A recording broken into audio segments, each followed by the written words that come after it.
이 물통을 만들 때 길이가 각각인 널판지를 몇 개를 가지고 만들었다고 합시다. 거기에는 긴 막대기도 좀 긴 널판지도 있고 짧은 널판지도 있고 이렇게 물통을 만든 널판지들이 구성이 되어 있습니다. 그러면 여기에 이제 물을 붓는다고 우리가 한번 생각해 보세요. 얼마만큼의 물을 부을 수 있다고 봅니까? 긴 널판지만큼 부을까요? 가장 짧은 널판지만큼 부을 수 있을까요? 여러분이 금방 답을 얻으실 수 있죠? 10개의 널판지를 가지고 만든 물통이라고 한다면 그 가운데서 가장 짧은 널판지 정도 그 높이만큼만 물이 들어가요. 그 이상은 물을 아무리 부어도 소용이 없어요. 짧은 데서 다 빠져나와요. 다 흘러나와 버려요. 나머지 9개의 널판지가 아무리 높고 튼튼해도 물을 채우는 데는 소용이 없어요. 그 물통의 물은 가장 짧은 널판지에 의해서 좌우되는 것입니다. 이것이 채소치의 요소의 중요성이라는 말하고 이제 일치가 되는 내용입니다. 이것은 우리 영적 원리에 있어서 참 중요한 사실을 암시하고 있다고 봅니다. 우리가 신앙생활을 건강하게 하기 위해서는 꼭 갖추어야 될 필수적인 요소들이 있습니다.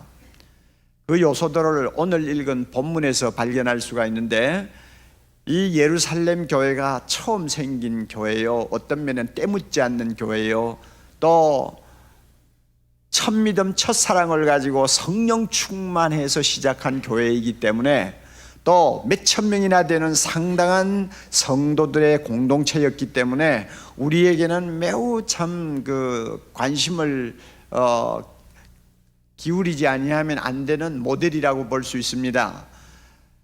그러므로 이 이상적인 모델을 우리에게 보여주는 예루살렘 교회를 보면 5가지 요소가 있다는 것을 우리가 알 수 있습니다. 신앙생활 건강하게 하기를 원합니까? 능력 있게 하기를 원합니까? 정말로 하나님이 기뻐하는 삶을 살고 싶습니까? 이러면 적어도 5가지는 꼭 구비해야 된다 하는 것을 우리가 볼 수 있어요.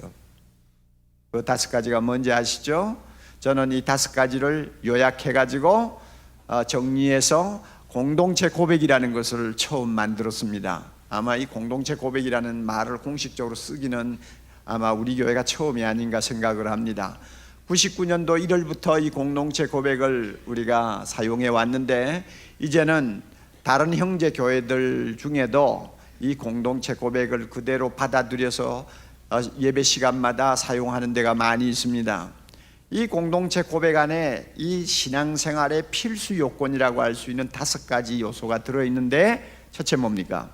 예배요, 그 다음에 둘째는 전도요, 그 다음에 셋째는 교제요, 그 다음에는 봉사요, 마지막으로는 교육 혹은 훈련이죠. 이 5가지 요소가 잘 균형을 이룰 수 있을 때 우리 믿음이 자랍니다. 우리 신앙생활이 행복해집니다.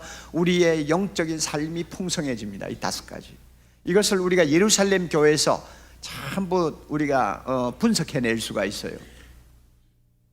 그러면 보세요. 이제 중요한 사실입니다.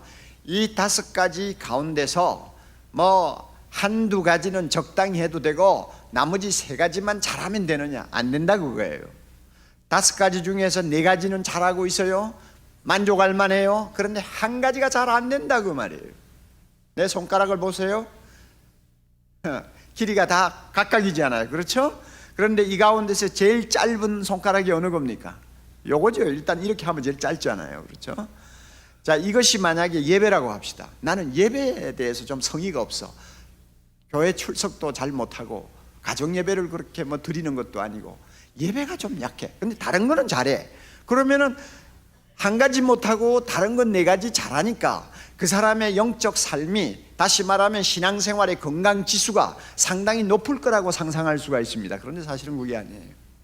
이 4가지 아무리 잘해도 다른 하나, 만약 이 예배가 가장 짧은 널판지의 역할을 한다면 하나님이 부어주시는 은혜는 이것만큼 차는 거예요. 더 이상 올라가지 않아요. 아무리 부어줘도 이것 때문에 다 쏟아요. 여러분 제 설명을 이해하시겠죠? 예. 이 사실을 오늘 저와 여러분이 좀 깊이 인식하는 시간이 될 수 있기를 바랍니다. 그래서 우선 5가지를 하나하나 우리가 검토해 보면서 나에게는 무엇이 가장 짧은 널판지인가, 내가 금년에 힘을 다하고 정성을 쏟아서 보완해야 될 것이 무엇인가 하는 것을 찾아내자고 말이에요. 찾아내서 거기에 좀 우리가 집중을 하자고 말입니다. 그래서 그 짧은 것을 좀 우리가 보완해서 높이면 그만큼 내 신앙생활은 풍성해지는 것이고, 또한 하나님 보시기에 아름다운 신앙생활이 될 수 있는 것입니다. 첫째는요, 예배입니다. 예루살렘 교회를 보면 그들이 참 예배하는 공동체라는 것을 금방 알 수 있습니다. 42절, 저희가 사도의 가르침을 받았습니다. 요즘 말로 말하면 설교도 듣고요, 또 훈련도 받고요 하는 말이죠. 그리고 서로 교제합니다. 그리고 떡을 뗍니다. 떡을 뗀다는 말은 성만찬에 참여한다는 뜻입니다. 그리고 기도하기를 전혀 힘썼습니다. 이거 다 예배입니다. 예배 안에 다 들어가잖아요. 그리고 또 46절 보면 날마다 그들은 마음을 같이하여 어디서 모이기를 좋아했어요? 성전에 모이기를 좋아했어요. 그 예배 드리는 거죠. 그 다음에 성전에서 흩어졌을 때에는 가정으로 돌아가서 또한 떡을 떼며 또 성도의 교제를 나누었다고 했습니다. 그러니까 그 공동체를 가만히 보면 하나님을 예배하고 싶은 열정이 모든 성도들의 가슴에 불타고 있는 것을 우리가 느껴요. 천지 만물을 창조하신 하나님입니다. 우리를 구원해 주신 자비로우신 하나님 아버지십니다. 그분이 값없이 예수 그리스도를 통해서 우리에게 주신 구원의 은혜를 생각하면 밤이고 낮이고 그분 이름을 높이고 그분의 이름을 찬양하고 그 거룩하신 보좌 앞에 엎드려 경배하고 싶은 마음이 그저 순간순간 끊임없이 끓어오르는 거예요. 이게 그 당시 초대교회 성도들의 심정이었어요. 그러므로 예루살렘 교회 성도들의 모습은 예배하는 자의 모습이었습니다. 예배가 이만큼 중요합니다. 이 사실을 놓고 우리는 공동체 고백에서 이렇게 고백합니다. 하나님을 기쁘게 찬양하는 뭐가 됩시다? 예배자가 됩시다.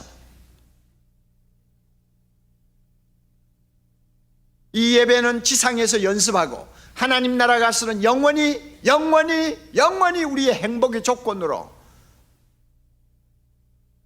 우리가 한순간도 떼놓을 수 없는 우리의 본업이 됩니다. 그만큼 예배는 영광스러운 거예요. 요한계시록 15장 3절 4절 보면 거기에 있는 많은 하나님의 백성들이 천군 천사들이 주를 찬송하는 내용이 나옵니다. 주 하나님 곧 전능하시니여, 주 하나님 곧 전능하시니여, 주께서 하시는 일이 기이하고 크시도소이다. 누가 주의 이름을 두려워하지 아니하며 영화롭게 하지 아니하오리까?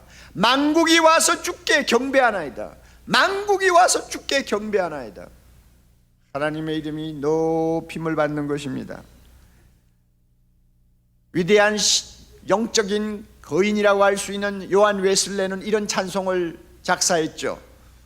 만입이 내게 있으면 그 입 다 가지고 내 구주 주시는 총을 늘 찬송하겠네. 입이 만개가 됐으면 좋겠다. 그렇다면 그 만개의 입을 다 벌려서 우리에게 구원을 주신 주님의 은총을 찬송하고 싶다. 얼마나 그 마음이 하나님을 경배하고 싶어 열정을 억누르지 못하고 있는 거 우리가 읽을 수 있잖아요. 예? 우리에게 이런 예배의 심정이 있는가 다시 한번 잘 살펴야 됩니다. 예배는 항상 할 수가 있어요.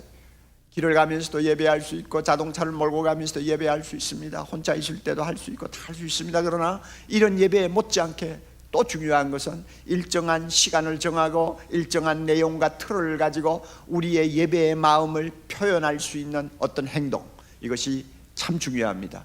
그런 예배의 하나는 주일 예배 아닙니까? 주일 예배. 아마 우리 신앙생활 하는 데 있어서 가장 중요한 요소는 주일 지키고 주일 예배를 통해서 하나님께 경배와 찬양을 드리는 것입니다. 지난 2000년 동안 이 주일 예배를 통해서 기독교가 이어져 왔고 이 기독교가 주일 예배를 통해서 이 세상을 바꾸어 왔습니다.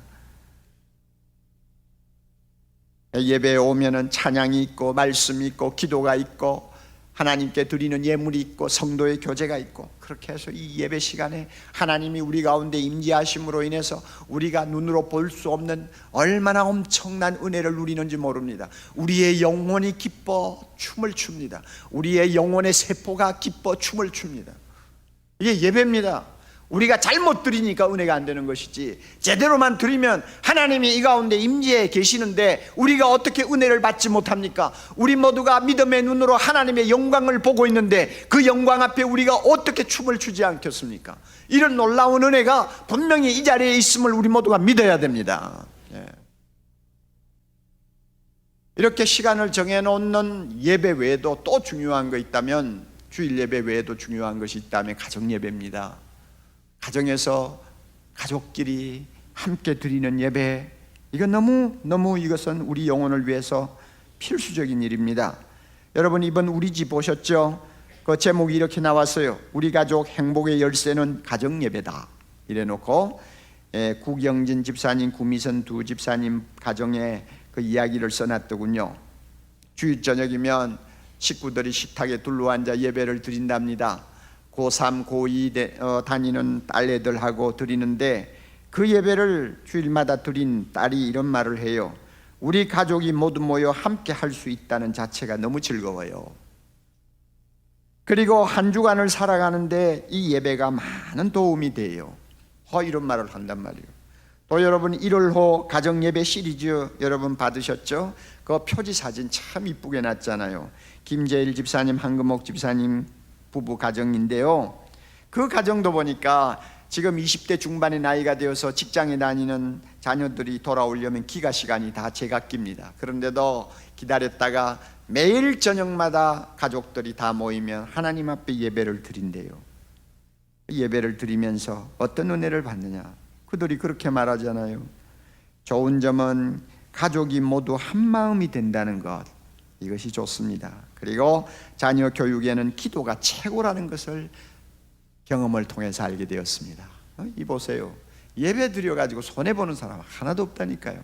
자, 여러분, 우리가 신앙생활을 건강하게 하고 우리의 신앙생활에 좀 능력이 나타나도록 하기 위해서는 이 5가지 중에 예배, 매우 소중하게 우리는 생각해야 합니다. 여러분 가운데서 나에게는 이 예배가 짧은 널판지야 하고 생각되는 분이 있어요. 다른 거는 괜찮은 것 같은데 이게 좀 짧아, 그래서 내가 지금까지 힘을 쓰지 못하는 신앙생활을 하고 있지 않나, 이런 생각이 마음에 들면 금년 안에 이 예배에 여러분이 좀 정성을 쏟으시기 바랍니다. 주일 예배도 들쑥날쑥하지 마시고 정말로 정성을 쏟아서 주님 앞에 나오고요, 가정 예배도 매일 드릴 수가 없으면 일주일에 한 번이라도 가족끼리 모여서 예배 드리도록 노력을 하세요. 그러면 이 짧은 널판지를 좀 더 길게 키울 수가 있어요. 키우는 것만큼 은혜의 물통에 차는 것입니다. 내 영혼에 하나님의 은혜가 차오르는 것입니다. 믿으시기 바랍니다, 여러분. 두 번째는 뭐예요? 전도죠. 전도 보면 47절,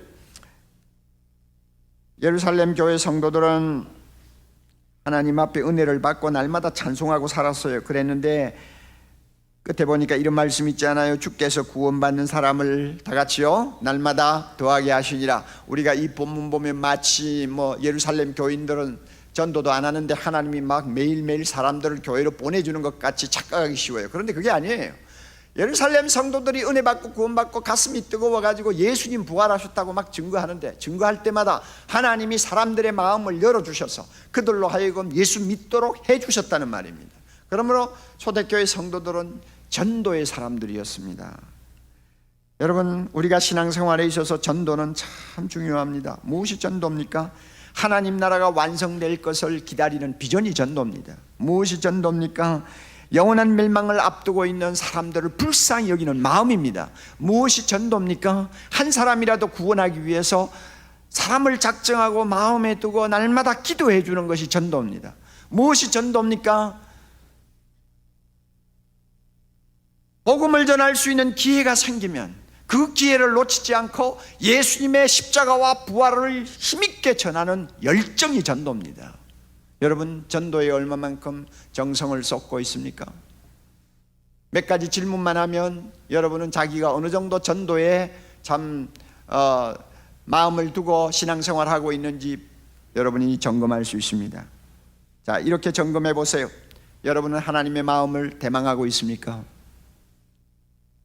여러분은 선교사를 특별히 한 사람이나 두 사람 특정 선교사를 정해놓고 날마다 기도해 주고 있습니까?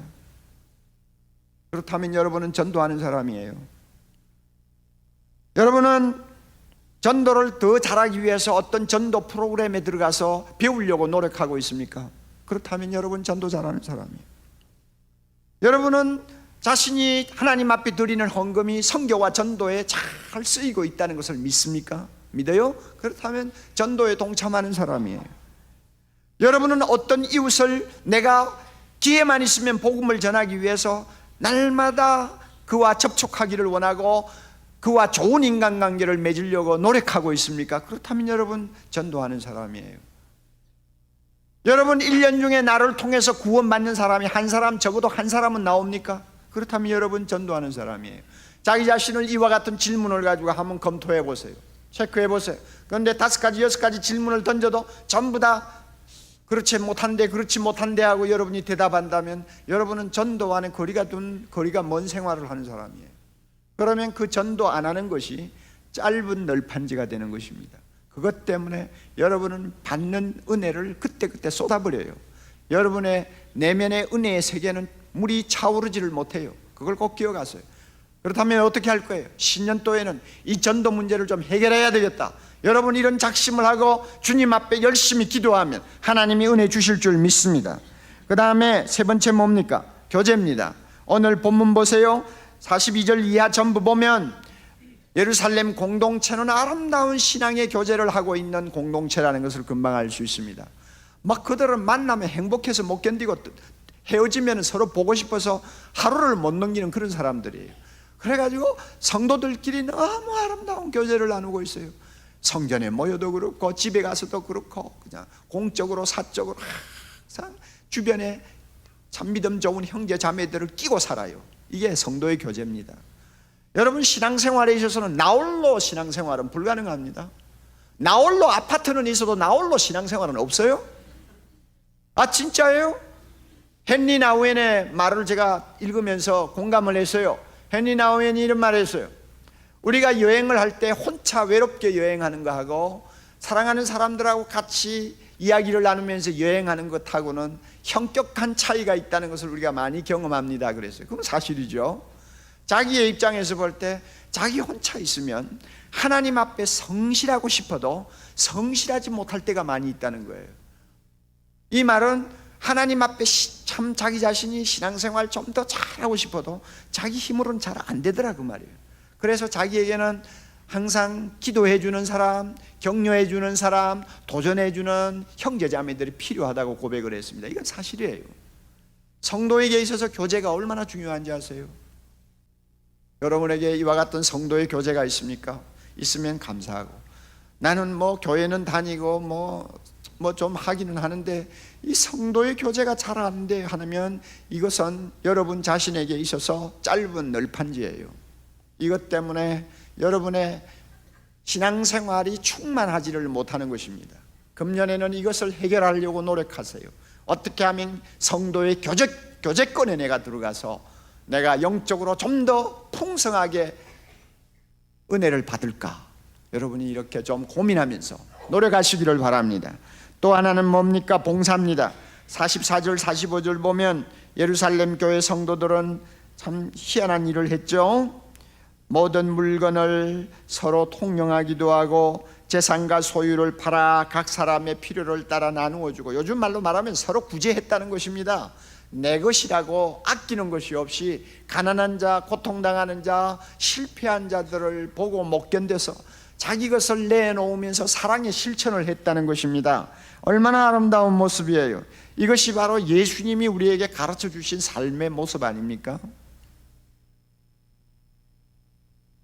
우리는 교회에 내는 헌금을 통해서 많은 이웃들에게 사랑의 봉사를 지금 하고 있습니다. 그러나 그것만으로 나는 다 하고 있다 생각하면 안 돼요. 당장 내 눈에 들어오는 가난한 사람들이 있어요. 내가 피해서 도망갈 수 없는 자리에 세상에서 밑바닥 생활을 하는 사람들이 있어요. 이럴 때는 내가 쓰는 것을 조금 전략하고 서로가 나누어주는 사랑의 봉사가 있어야 됩니다. 이런 봉사의 비밀이 우리 신앙생활에 있어야 됩니다. 이럴 때 내 영혼이 힘을 얻고 춤을 추는 것입니다. 끝으로 또 하나 훈련입니다. 42절 보면 예루살렘 교인들은 사도의 가르침을 받았다고 했습니다. 사도의 가르침을 받기를 힘썼다고 그랬어요. 다른 말로 바꾸면 사도들의 가르침에 전념했다는 것입니다. 그래 배우는데 전념했어요. 이 배운다고 하는 것은 교육이요 훈련을 이야기하는 것입니다. 우리는 잘 압니다. 신앙은 잘 알아야 하는 것이라고. 그래요? 신앙은 잘 알아야 합니다. 처음부터 완전한 신앙을 가진 사람은 없어요. 우리는 잘 압니다. 예수님을 모시고 사는 우리 인격이 주님을 닮아 성장하고 성숙해야 된다는 것 우리는 잘 압니다. 우리는 잘 압니다. 우리의 삶이 하나님의 마음에 드는 수준에까지 계속 성화되어야 한다는 것, 이거 우리가 잘 압니다. 예수를 믿는 순간부터 우리는 이제는 어떤 정상을 놓고 우리 모두가 함께 계속 전진하면서 자라고 성숙하고 성화되는 단계에 있습니다. 이게 신앙생활입니다. 신앙생활은 어떤 지점에 앉아서 안주하는 것 아닙니다. 신앙생활은 계속 자라는 것입니다. 계속 주님을 닮아가는 것입니다. 우리가 예수님을 닮기 위한 마지막 피크를 앞에 놓고 우리의 인격과 우리의 삶을 거기에 맞추고 어떻게 하든지 예수 그리스도에게까지 자라기 위하여 전력을 쏟는 것이 신앙생활이에요. 이 일을 위해서 하나님이 교회를 주셨습니다. 그래서 교회는 우리 모두의 영적인 어머니입니다. 교회를 통하여 우리는 말씀을 배웁니다. 훈련을 받습니다. 그래서 내 믿음이 자라도록 합니다. 내 신앙 인격이 계속 주님을 닮아 성숙하도록 노력합니다. 이게 신앙생활이에요. 신앙생활은 머물고 있으면 안 돼요. 한자리에 안주하면 안 돼요. 뒤만 돌아보면 안 돼요. 앞으로 계속 나가면서 올라가야 합니다. 이렇게 하기 위해서 주님이 가르쳐 주신 방법이 있잖아요. 내가 너희에게 분부한 모든 것을 가르쳐 지키게 하라. 지킬 때까지 말씀 배우는 것입니다. 말씀을 통해서 내 인격을 주님이 기뻐하시는 사람으로 계속 바꾸어 나가는 것입니다. 이게 신앙생활이란 말이에요. 그러므로 새해 한 해는 내가 훈련에 부족하면 어떤 방식으로든지 내가 좀 배우고, 그래서 주님이 원하시는 사람으로 내가 성장하고 성숙하기 위해 좀 노력을 해야 되겠다 하는 결심을 하십시오. 이럴 때 바로 되는 것입니다. 자, 결론적으로 여러분 다시 보세요. 5가지 우리 공동체 고백 주일마다 합니다. 그런데 어느 한두 가지만 잘해가 안 된다고 지금 제가 말씀드렸어요. 4가지를 잘해도 한 가지가 빠지면 그 한 가지 때문에 우리가 신앙적으로 상당한 손해를 볼 수 있고 우리가 영적으로 성장하지 못한다는 것을 우리 모두가 인식해야 합니다. 자, 여러분 이 5가지 중에서 여러분에게 가장 빠지고 가장 짧은 널판지가 어느 것인가? 각자 성령이 주시는 음성을 들으세요. 옥목사에게 짧은 널판지가 하나 있어요. 뭔지 아세요? 옥목사가 왜 짧은 게 있어? 다 똑같지. 여러분 그렇게 생각하기 쉽죠. 그런데 그렇지 않아요. 그래서 저는 저에게 있는 이 짧은 것이 조금만 좀 길어지기만 한다면, 좀 더 참 은혜가 넘치는 목사, 좀 더 많은 사람들에게 영향력을 줄 수 있는 목사가 될 텐데, 이 한 가지가 지금 잘 안 된다 그 말이에요. 이게 뭔지 아세요? 전도예요. 전도. 저는 안 믿는 사람을 못 만나잖아요. 계속 교회 안에서 있고 교회 일에 시달리다 보니까 없어. 그리고 아파트 같은 데도 나만 보면 실실 다 피해버려요. 가까이 가고 싶어도 도망가요. 만날 수가 없어요. 물론 제 마음에 두고 기도하는 사람들은 몇 있습니다만, 좀 만나서 그분들과 좋은 교제를 나누고 기회가 주어지면 예수 그리스도를 전해서 1년에 그분들 중에 한 분이라도 주님 앞으로 인도하는 무슨 열매가 좀 있으면 좋겠는데, 이게 잘 안 되는 거예요. 물론 저는 여러분들을 예수 그리스도의 증인으로 만들어서 여러분의 입을 통해서 복음이 전해지도록 하는 일에 제가 부름받은 것은 사실입니다. 그러나 그것으로 제가 만족하지 않고 나도 나가서 실제 전하는 사람 되고 싶단 말이에요. 그런데도 이게 잘 안 돼요. 아직도 잘 안 돼요. 아마 관속에 들어갈 때까지 안 될지 몰라요. 그런데 이거 이대로 두면 내가 이것 때문에 손해 많이 본다는 거 알고 있어요. 내가 왜 성령 충만하지 못할까? 이유가 여기에 있다. 나는 항상 생각하거든요. 여러분은 어느 거예요? 어느 거예요?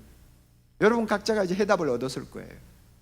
그 해답을 얻었으면 묻어버리지 말고 꽉 쥐고 그 다음부터는 이제 금년 한 해 동안 기도 제목으로 놓고 열심히 노력하세요. 그러면 그 짧은 것을 키울 수 있습니다.